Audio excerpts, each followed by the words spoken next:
while tayo naghihintay sa spaghetti natin guys na maluto, ang isusunod natin ay itong tilapia natin. No? Parang hindi tayo matagalan ng oras sa pagluluto. Try. You want to try again? Hala. Here. Go now.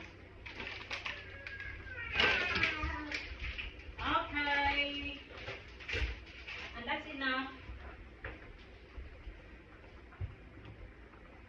At dahil maginig na yung ano natin, yung kalaha natin guys. Kaya, lagyan na natin ng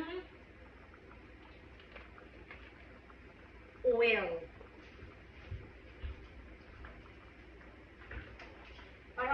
Parang konti lang, dapat marami no? Yan, konti.